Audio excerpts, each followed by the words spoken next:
ရှိတုန်းကနာသူပူလို့ခေါ်တဲ့ရွာလေးတရွာရှိပါတယ်။အဲဒီရွာလေးရဲ့ဘေးနားမှာတော့ကာလီယာလို့ခေါ်တဲ့နတ်မောင်နဲ့ပြီးကျောင်းမဘဲကောင်းတဲ့မြေတစင်းစီစဉ်နေပါတယ်။အဲဒီနေရာတစ်ဝိုက်ကတောအုပ်ကြီးဟာ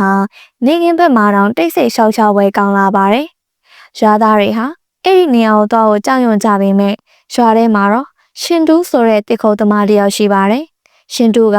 ရွာမှာနှဲမဲကြီးလူပြင်းတယောက်ပါ။အလုပ်စူးစမ်းမှပြင်ပြီး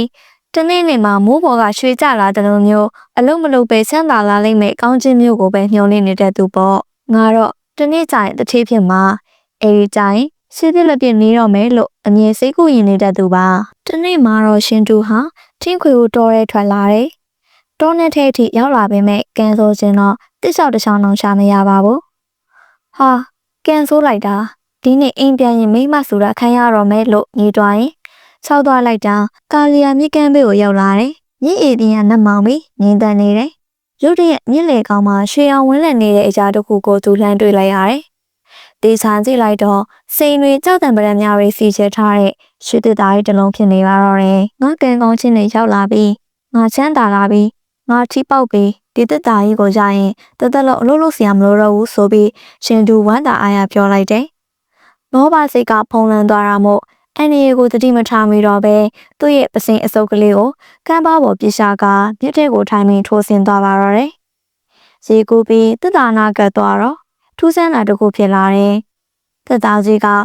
တက်စီတရဝတကောင်လိုပဲရှေ့ကိုရွေသွားတယ်။ရှင်တူကရှေ့တိုးလိုက်ရင်တက်တာအားနောက်ဆုတ်သွားတယ်။နေစမ်းမအောင်မင်းကငါ့ကိုစမ်းနေတာလားဟေ့ရွှေတက်တာကြီးမင်းဘဲကိုပြေးမလဲငါကလက်လျှော့မဲ့ကောင်မဟုတ်ဘူးဆိုပြီးအာကုံကုခတ်သွားတယ်။နောက်ဆုံးမှာတော့တစ်တာကြီးဟာမြစ်ရဲ့တစ်ဖက်ကန်းကလူနှင်းတွေအုပ်ဆိုင်နေတဲ့တောက်စရာကောင်းတဲ့နေရာရောက်သွားတယ်။ရှင်တူလည်းမောမောနဲ့ကင်းပါနာကပ်ပြီးတစ်တာနာကိုကတ်သွားတယ်။ဒီတစ်ခါတော့မလွတ်စေရဘူးဆိုပြီးတက်တာကိုကင်မဲ့လှုပ်တော့မှပဲလေထဲမှာစူးချတဲ့ဝါပလီတိုင်းထွက်ပေါ်လာတယ်။အဲဒီအတန်းကတာယာနာပြောပွဲမဟုတ်ပဲရှင်တူရဲ့နားတွေကိုအစေးကြီးလောင်းထည့်လိုက်တယ်လို့နားကျင်စေတယ်။ဒါကဘာတန်လဲငါခန္ဓာကိုယ်ကြီးဘာဖြစ်နေတာလဲလို့အော်ဟစ်လိုက်တယ်။ကြည့်လိုက်တော့သူခန္ဓာကိုယ်ကအဖြူရောင်အငွေ့တွေအဖြစ်ပြောင်းလဲပြီးအကြီးပြောလာတာကိုတွေ့လိုက်ရတယ်။ကဲကြပါအောင်ငါမသိရှင်သေးဘူးငါ့ကိုလှုပ်ပေးပါလို့အော်ဟစ်ပေမဲ့အလင်းအောင်တဲ့တခုထွက်ပေါ်လာပြီးရှင်တူဟာတစ်တာရင်းနဲ့အတူလေထဲမှာအငွေ့အဖြစ်ပြောက်ကွယ်သွားပါတော့တယ်။မြေကမ်းဘေးမှာတော့တိတ်ဆိတ်ရှင်ကပြန်လဲကြည့်ဆိုးသွားတယ်။တလားလောက်ကြာသွားတဲ့အခါရှင်တူရဲ့မိန်းမကိုဒီဟာသူ့တဲ့အိမ်လေးထဲမှာငိုကြွေးနေကြတယ်။သူ့မှာကိုလူးနဲ့ပင်ကီဆိုတဲ့ကလေးနှစ်ယောက်ရှိတယ်။ငါယောက်ျားပျောက်သွားတာတစ်လရှိပြီ။ရွာသားတွေကတော့သူထွက်ပြေးသွားတယ်လို့ပြောကြတယ်။ဒါပေမဲ့ငါစီတဲမှာသူဒုက္ခရောက်နေတယ်လို့ခံစားရတယ်ဆိုပြီးကိုတီဆုံးဖြတ်ချက်ချလိုက်တယ်။ငါတောထဲကိုသွားပြီးသူ့ကိုချမယ်ဆိုပြီးကလေးတွေကိုမှားကြကတောထဲထွက်လာခဲ့တယ်။ကိုတီဟာလမ်းချောင်းရင်ကာလီယာမြစ်ကမ်းဘေးကိုရောက်လာတယ်။အဲဒီမှာရှို့နေတဲ့နှစ်နေတဲ့ရှင်တူရဲ့ပစိန်ဟောင်းလေးကိုတွေ့လိုက်ရတယ်။ဒါရှင်တူရဲ့ပစိန်ပဲ။သူဒီနေရာရောက်လာခဲ့တာသိစားတယ်။သူဘရောက်သွားတာလဲ။ခေါင်းကင်ပုံလားမြေအောက်ကပါလားငါရှာမယ်လို့ပြောပြီးရှေ့ဆက်တို့ဖို့လုပ်တယ်။အဲဒီအချိန်မှာရှုံပိုးကြားကနေထူးဆန်းတဲ့ရသေးတစ်ပောင်ထွက်လာတယ်။သူ့မျက်နှာမှာအရေးအကြောင်းတွေနဲ့မျက်လုံးတွေကမိခဲလိုရေးရေးတောင်းနေတယ်။သမီးရှင်းမဆက်နဲ့တော့နေယောက်ျားပျောက်သွားတဲ့လှုပ်ဝက်ချက်နောက်ကိုမလိုက်နဲ့။လိုက်ရင်နေမှာပြန်လဲမဲသွားလိမ့်မယ်။နေယောက်ျားကပြန်မလာနိုင်တော့ဘူးလို့တတိပေးတယ်။ကိုဒီကရသေးရဲ့ကျမယောက်ျားကိုချစ်တယ်။သူမချင်မနေနိုင်ဘူးလမ်းပြပေးပါလို့ငိုရိုတောင်းပန်တယ်။ဒါပေမဲ့ရသေးကြီးကပြန်တော့သမီးအိမ်မှာကလေးတွေကြံခဲ့တယ်မလား။သူတို့အတွက်အသက်ရှင်မှာဒီတော့အုပ်ကဝိညာဉ်တွေကလူသားစားဖို့စောင့်နေတာလို့ပြပြသားသားပြောလိုက်တယ်။ကိုဒီလည်းကလေးတွေကိုတွေးပြီးမတတ်တာပဲဝမ်းနဲ့စာနဲ့အိမ်ပြန်လာခဲ့ရတယ်။ရွာရင်းမှာတော့အရှင်တွေကပိုးဆူလာတယ်။ညတိုင်းယောက်ျားတွေတယောက်ပြီးတယောက်ပျောက်ပျောက်သွားတယ်။ဟေ့မန်တူးနဲ့ရာကျိုးတို့လည်းမင်းကပျောက်သွားပြန်ပြီအစအနတော့မတွေ့ရတော့ဘူးဆိုတဲ့သတင်းတွေကြားနေရတယ်။ရွာသားတွေကဒါငါတို့ပူပွေတွေပြောခဲ့တဲ့ချိန်စာပဲတနေ့ကျရင်ရွာယောက်ျားတွေအကုန်သေးပြီးမိန်းမတွေပဲကြံရိတ်ခဲ့မယ်ဆိုတာတကယ်ဖြစ်လာပြီလို့ကြောင်းလင်းတကြားပြောဆိုနေကြတယ်။နောက်ဆုံးမှာရွာသားတွေကရွာလိုကြီးမတလားအိမ်ကိုသွားပြီးအကူကြီးတောင်းကြတယ်။တကြိမ်မင်းတခုခုလုပ်ပါအောင်ဒီတိုင်းဆိုရပြတ်တော့မယ်လို့ပြောကြတယ်။တကြီးကလည်းညှို့တက်နေတော့တဲ့တင်းကြလို့ပြန်လာတာပါ။သူကစီဝေးခေါ်လိုက်တယ်။ဒီလူဝက်ချက်ကိုဖော်ထုတ်ပြီးပျောက်သွားတဲ့သူတွေကိုပြန်ခေါ်ပေးနိုင်တဲ့သူရှိရင်ရွာဘန်းနာတိတ်ကရွှေငွေနဲ့ဆိုကြမယ်လို့ကြေညာလိုက်တယ်။ လူတိုင်းတိတ်ဆိတ်နေတော့လူငယ်လေးတယောက်လူအုပ်ကြားတွေကနေထွက်လာတယ်။သူ့နာမည်ကချိုးတူပါ။သူကပင်ပင်ပပလေးဖြစ်ပေမဲ့မျက်လုံးတွေမှာတော့တက်တီတွေပြင်နေတယ်။ကျွန်တော်သွားပါမယ်။ကျွန်တော်မသိမချင်းရွာကိုကယ်တင်ပါမယ်လို့ကတိပေးတယ်။အဲဒီနောက်မှာတော့ချိုးတူဟာတော်ရရသေးစီကိုအရင်သွားလိုက်တယ်။ရသေးကမြေကမ်းနားကိုသွားရွှေရောင်တက်တော်ကိုတွေ့ရလက်နဲ့ထိလိုက်လမ်းစာပေါ်လာလိမ့်မယ်လို့တန်းညွန်လိုက်တယ်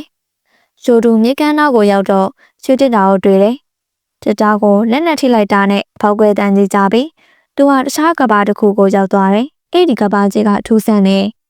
မြေကြီးကတက်တော်ရင်းနဲ့လှုပ်ထားပြီးခေါင်းကင်ကြီးကအနီအောင်ဖြစ်နေတယ်။လေထဲမှာတက်တော်ပေါင်းများစွာပြင်ဝဲနေတယ်။ရုတ်တရက်မင်းလေးတယောက်ထွက်ပေါ်လာတယ်။သူ့လက်ထဲမှာအပြာရောင်ဝါးပလေလေးကင်ထားတယ်။သူ့နာမည်ကရှွန်နီပါ။ရှွန်နီက